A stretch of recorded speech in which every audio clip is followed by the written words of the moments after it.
Hello, and welcome to Arbitral Insights, a podcast series brought to you by our international arbitration practice lawyers here at Reed Smith. I'm Peter Roscher, Global Head of Reed Smith's International Arbitration Practice. I hope you enjoy the industry commentary, insights and anecdotes we share with you in the course of this series, wherever in the world you are. If you have any questions about any of the topics discussed, please do contact our speakers. And with that, let's get started. Hello, everyone, and welcome back to our Arbitral Insights podcast series. I'm delighted to have as our guest today the Honourable Barry Leon. Hello, Barry. Hello, and great to be here. Thank you, Barry. Great to have you. Barry is a distinguished lawyer of some distinction, and at the risk of embarrassing Barry, I'm going to give him a very brief introduction. Many of us will know Barry, have met Barry, have worked with Barry. But Barry, for many years, was a partner in two very prestigious Canadian law firms, Tories, and then secondly at Purley, Robertson, Hill and McDougall. And in that latter firm, he was the head of international arbitration. And after a very distinguished career in Canada, Barry moved to the Caribbean to become a judge. So he spent 3 years as a judge. He served in the BVI Commercial Court as the presiding judge commercial division in the Eastern Caribbean Supreme Court. And he did that from 2015 to 2018, covering a wide variety of cases. And since his retirement from the bench, is now a full-time arbitrator and mediator, practicing, frankly, globally. And it always astounds me just how energetic and what a globetrotter Barry is, but he has chambers in Canada, in Toronto. He's a member of 33 Bedford Row here in the UK in London. And in fact, I'm doing this podcast today where Barry is actually in the BVI. So it's great to have you again here, Barry, and thank you very, very much for making time for us today. Well, thank you for inviting me. Right, now, Barry, the first question I want to ask you is, let's wind the clock back. What, first of all, enticed you to want to be a lawyer? Well, there is no enticement or no inspirational story that led to me becoming a lawyer. In fact, my career throughout has really been an example of what Yogi Berra said: when you come to a fork in the road, take it. I mean, to start with, there were no lawyers in my family. After I became a lawyer, both my brothers became lawyers, and my brother Jeff's daughter became a lawyer, but I was the first. And as I try to think back on how I got into law, there was really just circumstance. I was leaning against sciences. And so when I did my undergraduate degree in Western Canada, it was in arts, political science, economics, English literature. When I finished that, I was trying to decide between law and business, because business school, those seemed to be the two options. I decided to do an MBA, thinking that if I wanted to go into law later, I could do that, and a business education would stand me in good stead. So I was right about that. I went to the Ivy Business School at Western University in London, as it now is.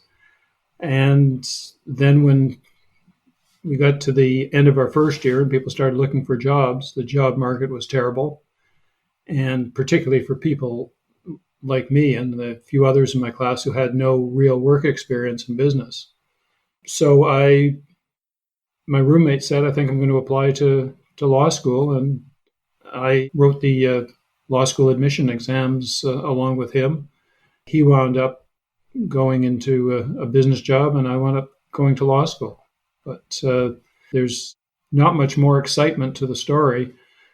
I didn't plan on law and just came to a fork in the road and took one of the turns, and it led me to law.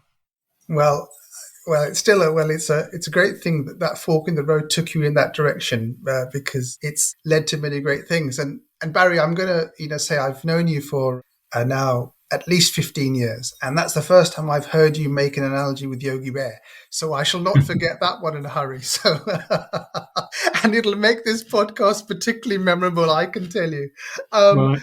I'm sure you're a baseball fan. So Well, absolutely. And, I've got to tell you, well, I wasn't going to say this, but I'm going to say this.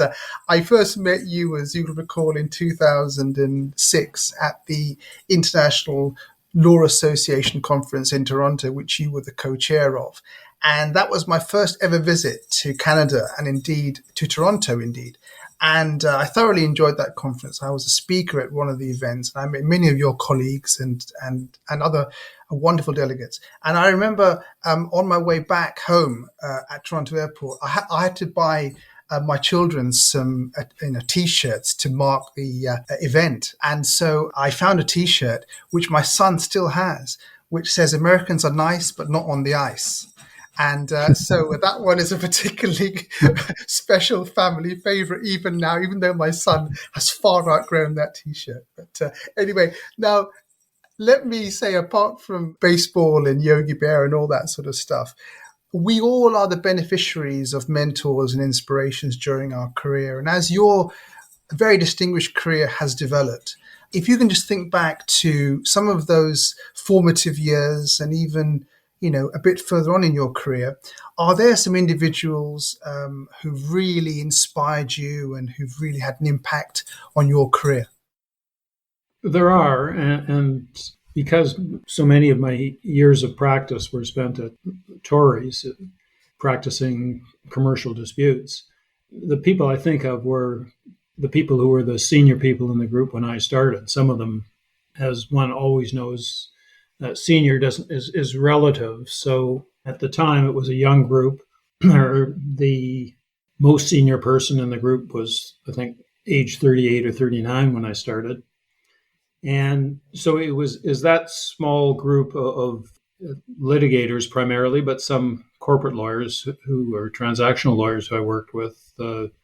The names probably won't mean a lot to most of the people listening to this podcast, but Lauren Morphy, who is the head of the group and remains somebody who I stay in touch with. Bob Armstrong, who became a head of the Law Society in Ontario and then a Court of Appeal judge and is now an arbitrator. And there's Sheila Block, who was another great litigator who I worked closely with and was a couple of years ahead of me.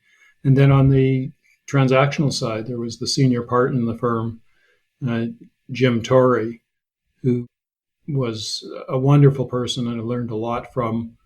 Sometimes just sitting in his office and listening to one side of the phone call, you learn about dealing with people and negotiating. And so it was that group from Tories who really probably had without question, had the greatest influence on how I practiced, how I am as an arbitrator, approach to dealing with people, to negotiating, to mediating, all of those things. Thank you, Barry. And let's sort of now just sort of focus on the world of arbitration and how you first became involved in arbitration. Tell us a little bit about that, because you've obviously done a lot in the field, but how did it first start off for you? Well, as you might have guessed from the answer I gave to your first question about how I got into law, I stumbled into arbitration. My career was doing primarily commercial and corporate litigation. And in the early years, it was domestic. Gradually, it became more international, and it was that way for a lot of people in the world as disputes became more international and business became more international. And so if one is involved in international disputes, there's a big arbitration component to it. Initially, I was involved in things like the IBA International Litigation Committee and had a number of cases. And in Canada, of course, a lot can be international because there will be Canadian subsidiaries of primarily US, but sometimes English or other companies. So you're into an international situation a lot. And then I recall, the interest in arbitration was that you're dealing with people in a wide range of jurisdictions, people of different legal cultures, different ways of doing things. So it was something that I found interesting, and slowly arbitration became a greater and greater part of my disputes practice. And then around, I would have said just around the time of the ILA conference that you mentioned, I began to think more seriously about really focusing exclusively on international arbitration. And that took us into the beginning of the recession, which was a great time to be trying to make a career change. And so while I was doing arbitration at Torrey's, my thought became to find a situation where I could really make arbitration full time. Unfortunately, somebody in the middle of a recession without a book of business in arbitration is not a great find for anybody on the recruiting side in a law firm that does international arbitration. And so one thing led to another, and that led to me connecting with Andrew McDougall, who had come back to Canada to do what I was doing, is to practice international arbitration as counsel from Canada. And he and I wound up working together for a number of years at Purley Robertson, and which was a regional firm that had some arbitration, but our focus was to have an international arbitration boutique counsel practice. And that's what we worked away on, and that's what I continued to do until I took the job in the British Virgin Islands.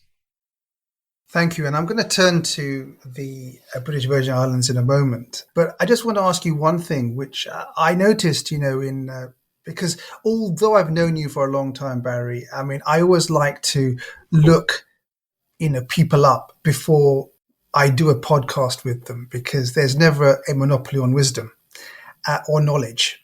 And I noticed that you had circulated on LinkedIn a recent direction, I guess, or a suggestion by the Supreme Court of Ontario that senior practitioners should share advocacy briefs or duties with junior colleagues. And I found that fascinating, because I think that's such an important thing and a very insightful thing, because not many senior courts have actually made such suggestions. So I just wonder whether you could just tell us a little bit about that and what your thoughts are about that, because you're a seasoned advocate, but you've obviously learned over the years, and so your thoughts would be interesting on that, please, Barry.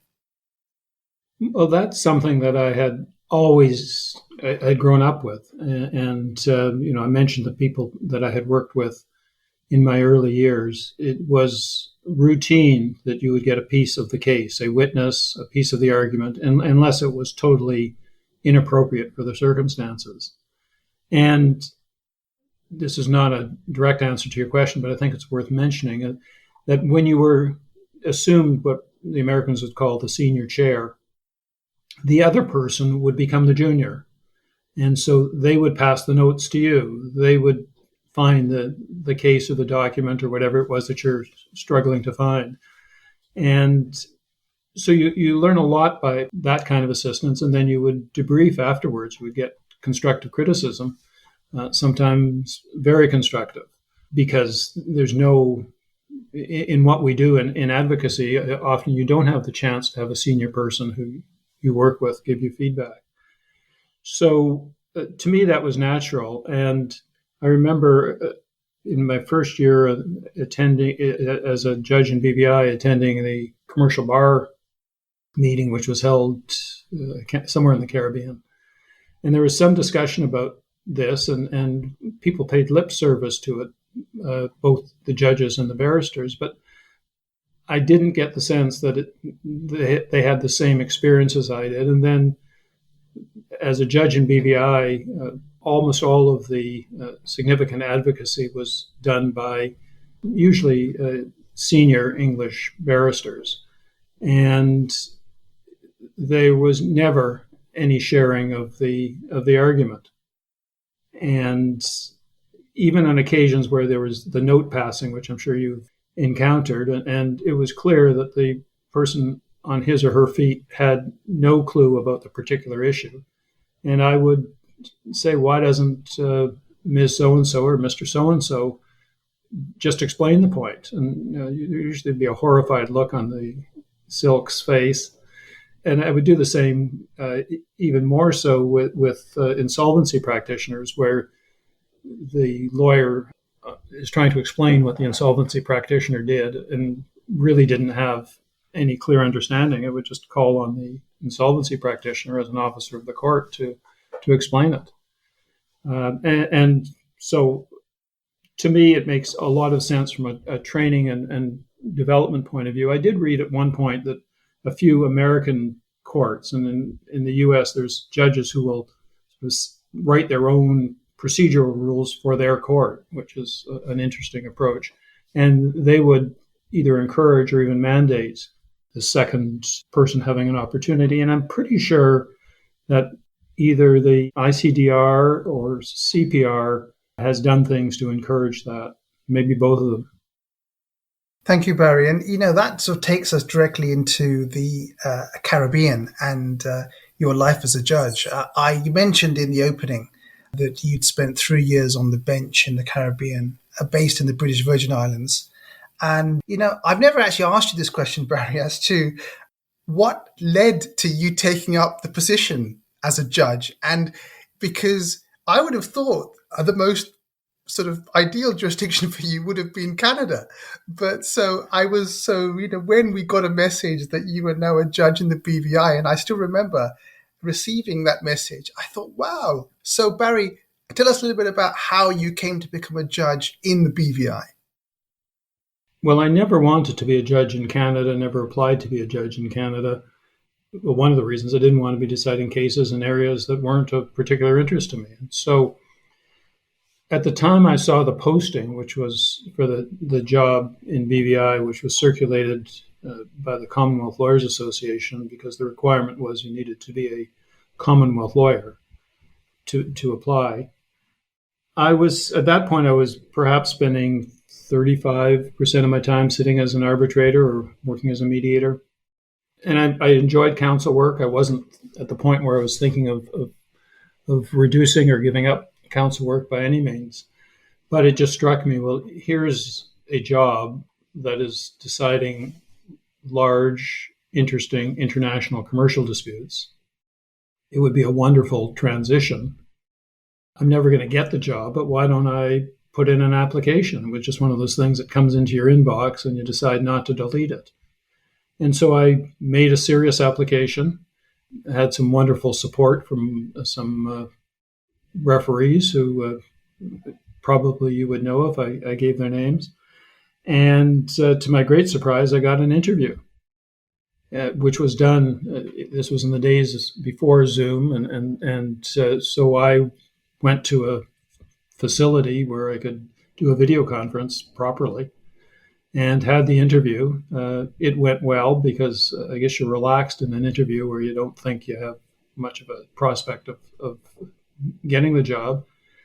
And we had a good conversation, but I still figured that was nice. It was a good experience, and that was the end of it. And then to my great surprise, I was in Australia for some arbitration-related thing, and I got this message saying that they were offering me the job. So that's how I got there. It was another one of these come to the fork in the road situations.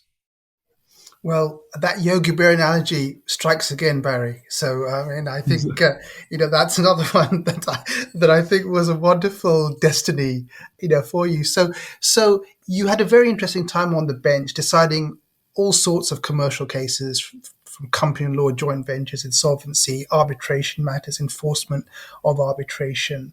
And how did your time on the bench, how has that impacted your new role, if I can call it a new role, or your renewed role as an arbitrator and mediator?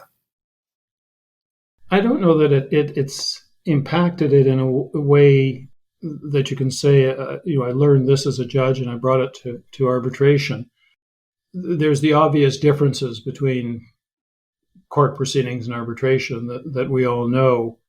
I think each of the two, my experience as an arbitrator before I went to be on the BVI commercial court and my experiences on the court have contributed to how I approach the other. As a judge, you miss some of the things that arbitration has to offer in terms of the flexibility in procedure, the informality, the front-end loading, if I can call it that. certainly a big difference is the appeals in BVI because of the significance of the case. Is almost everything is appealed, and often appealed again to the Privy Council if it can be. And that probably affects a little bit how you write your judgments, because the expression "you write for the loser" that you often hear people say in arbitration or as judges. I think when you're going to be appealed, you want to make sure that you're not just writing for the loser. You want the appellate court to understand what your reasoning was. And so I think it probably leads you to be more thoughtful in writing your decisions. In arbitration, you've got a control over your workload, which you don't have when you're the only judge on a busy commercial court. And the other thing about arbitration is you're sitting with two other people often. And the difference between sitting alone and sitting, which is, of course, you do in arbitration as well, and sitting with others is significant. I didn't appreciate how much the people you're sitting with can be helpful in terms of the opportunity to exchange ideas. So I guess I look at the two as a continuum of learning and experience. And, I enjoy being a judge. I would happily sit for a short term as a commercial or appellate court hearing commercial cases. So it's I think, just an expanded experience, the way anything you do as an advocate in different forums. It broadens your thinking. It gives you more insight into different ways of approaching things. When you're in a court that's under-resourced, you appreciate how lovely it is to have what we have in a lot of international arbitration cases, an abundance of resources for everyone.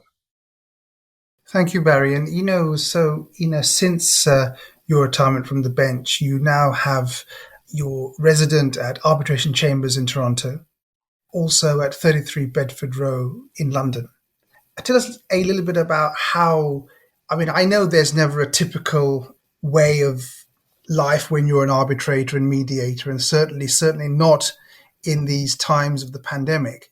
But how could you share your time between different jurisdictions? How does it look like when you're conducting such an international practice as an arbitrator and mediator to be based in different places? Well, let me just start by saying, actually, in Toronto, it's Arbitration Place is the name of the chambers where there is an arbitration chambers, as you know, in London and New York and Hong Kong. But that aside, when I finished my time on the BVI court, which was early 2018, my plan was to split my time, to keep a place in BVI, but to spend a lot of time in other places, particularly in London, in Canada, in New York, and a few other places where there's a lot of arbitration done and where I knew a lot of people and had spent a lot of time over the years. And so my thought was that I'd be in London 4 to 6 times a year for a period of time. I would use 33 Bedford Row as a good base. And then, of course, COVID came along, and so much for the travel that all of us used to do. But as we emerge from COVID, whenever and however that happens, my plan is really to continue to do the same thing, to spend a chunk of time through the course of a year in London and in Canada. And then I've been doing arbitration work in the Caribbean, and I'll spend some time in the Caribbean. But obviously, spending time in major centers of arbitration is what makes sense for somebody who is doing work as an arbitrator and a mediator. Perhaps less important now as virtual has become so much a part of our lives, but obviously still being with people, both for hearings or networking and so forth, is going to be an important part of all of our lives for the foreseeable future, I think. Yeah, and that leads to a very interesting point, Barry, that you pick up on, because the world of arbitration is so global. It involves, or did involve, immense amounts of travel across different time zones. So from your perspective now as an arbitrator, how have you found the new concept, the new different, as I call it, of virtual hearings? At some point, we will get back to a larger number of in-person hearings, but that's still some way away. So how have you found this new transition? So sitting, as a panel of three, you would often have people in the room, a crowded room of people around you, counsel, clients, the witnesses, the experts, there in person. What's been the biggest impact for you, apart from obviously not being in the same room, of doing virtual hearings? Well, I think one impact is the difficulty of a tribunal interacting in a hearing or outside of the hearing, particularly when you haven't worked with one or both of the co-arbitrators in the past. So you haven't had that experience having dinner together, having drinks together, just getting to know the person, breaking bread together, as the expression goes. And so you just don't have, or it's not as easy to develop the same kind of open rapport. Now, I've been fortunate that the people that I have been sitting with have all been people who, not that I necessarily knew them before, but forming connections virtually hasn't been impossible. But it's still, the ability to pass notes, to lean over and say something to somebody. It's something you miss, but neither in-person hearings nor virtual hearings nor hybrid hearings are ever going to be all things to all people, and they're never going to be perfect. So you gain some things, you lose some things. Obviously, the move to virtual and hybrid has done a lot for efficiency and for cost, has helped drive us into the adoption of technology, which we wouldn't have otherwise done.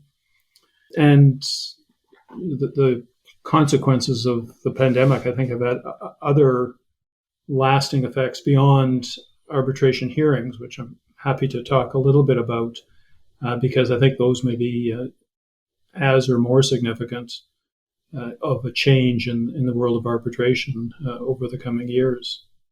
Please do, Barry, please. So one of the things, and I'm not the only person to have thought of this or been talking about it, is that suddenly, and it really was suddenly, probably took a month or so before webinars sprung into life. And what that means, as we know, is that there are webinars available daily, and it's opened up education and training in arbitration to almost everyone in the world, anywhere they are, regardless of their income, regardless of their other commitments, because now most of them are recorded and available to shift time. So the early problem of things from Singapore being in the middle of the night in the Eastern time zone or vice versa doesn't exist. So you have the opportunity to hear the greatest arbitrators, the greatest arbitration academics. It's given an opportunity to younger voices, to voices from other parts of the world. And so I think that may turn out, and it's also made it, even people in large law firms, as you know, didn't have the resources, the financial resources, or the time resources to travel to conferences on a regular basis. They were budgeted and so forth. So it means that for those who want it, they've been able to get a great exposure. They've been able to do mooting without having to go to Vienna or Hong Kong or other major moots. And we're seeing it with some of the initiatives being taken by younger or arbitration practitioners or arbitration practitioners from parts of the world where you would never hear from them or see them when you were attending conferences in person. So I think that's going to be a significant change. And also, I think, and we did a program on this, a workshop for the campaign for greener arbitrations. But it was really we called it shaping the future of international arbitration conferences, training, and events.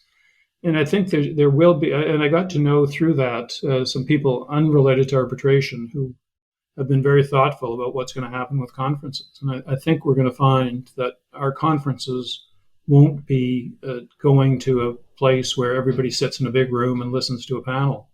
That you can do on your screen.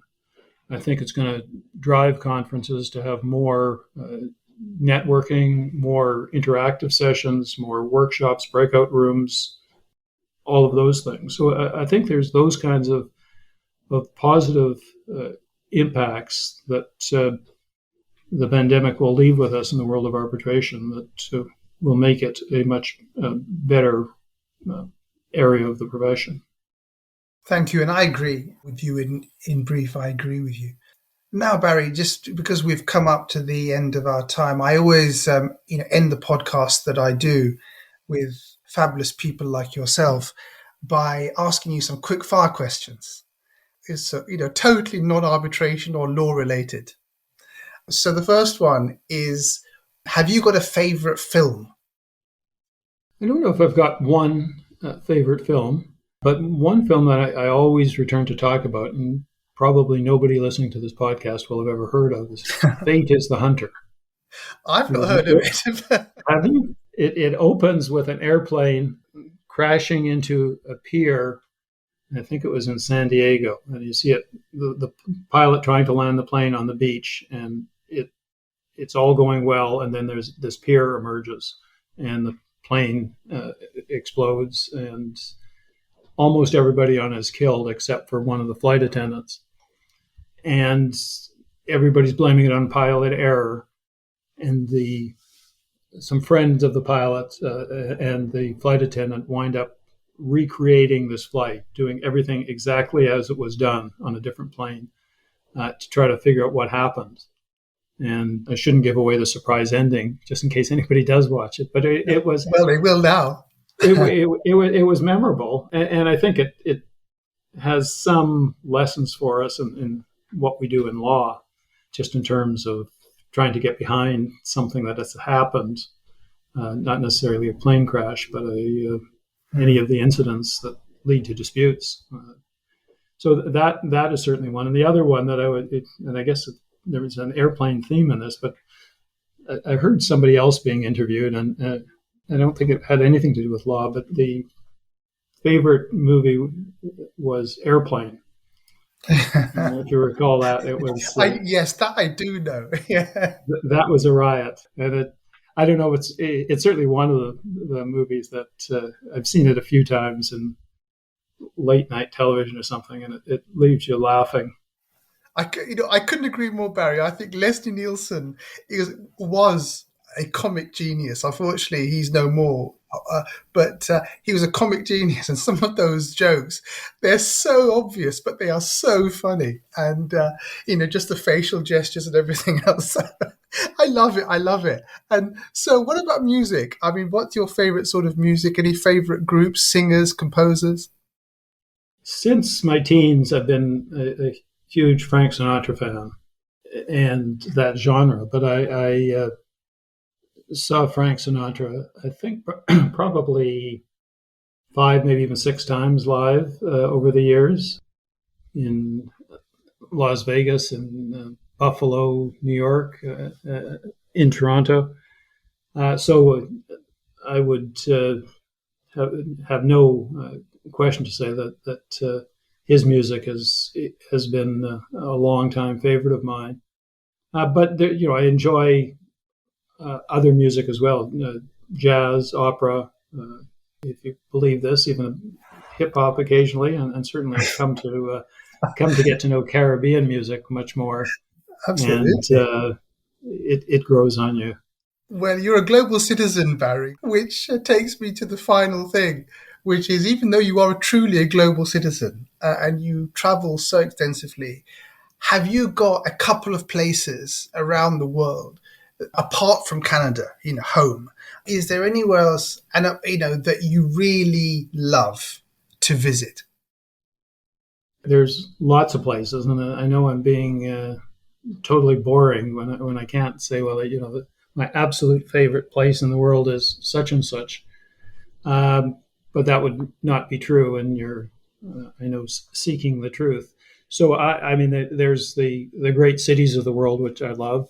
London being one of them, Paris, New York, Hong Kong, Singapore, and I could name others. But then I also like the remote holidays, hiking in the middle of nowhere. Did some hiking in the southern part of Chile and in Patagonia,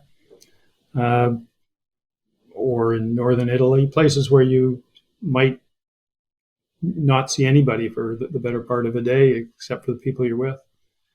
So perhaps the what makes any of these places special is the people that you are with, people you go with, the people you meet, and that can be something that happens obviously anywhere. And it's coming back to what we spoke about earlier. It's one of the great things about the world of international arbitration is you are spending time with people that you like or get to know, get to like through the business that we're in. Well, thank you, Barry. I mean, that's a very appropriate spot for us to end. Thank you very, very much. It's been an absolute privilege to do this podcast with you. It's been lovely to talk to you again. It's been such a pity we've not been able to see each other for a couple of years. I last saw you in Quebec in February of 2019, which feels like a distant memory now, but I look forward to seeing you before too long. And one thing I will say to our listeners is I know you like jazz because I've been to Ronnie Scott's with you. So that's definitely one of the things that, we can have in common. So Barry, thank you very much. It's been an absolute privilege to do this, and we'll hopefully meet again very soon. Thank you very much. Thank you so much for inviting me, and I thoroughly enjoyed our chat. Arbitral Insights is a Reed Smith production. Our producer is Ali McCardle. For more information about Reed Smith's global international arbitration practice, email arbitralinsights@reedsmith.com. To learn about the Reed Smith Arbitration Pricing Calculator, a first-of-its-kind mobile app that forecasts the costs of arbitration around the world, search Arbitration Pricing Calculator on reedsmith.com or download for free through the Apple and Google Play app stores. You can find our podcast on Spotify, Apple, Google Play, Stitcher, reedsmith.com, and our social media accounts at Reed Smith LLP on LinkedIn, Facebook, and Twitter.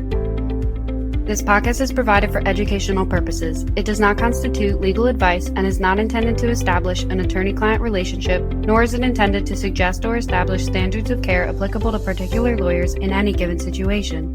Prior results do not guarantee a similar outcome. Any views, opinions, or comments made by any external guest speaker are not to be attributed to Reed Smith LLP or its individual lawyers. All rights reserved.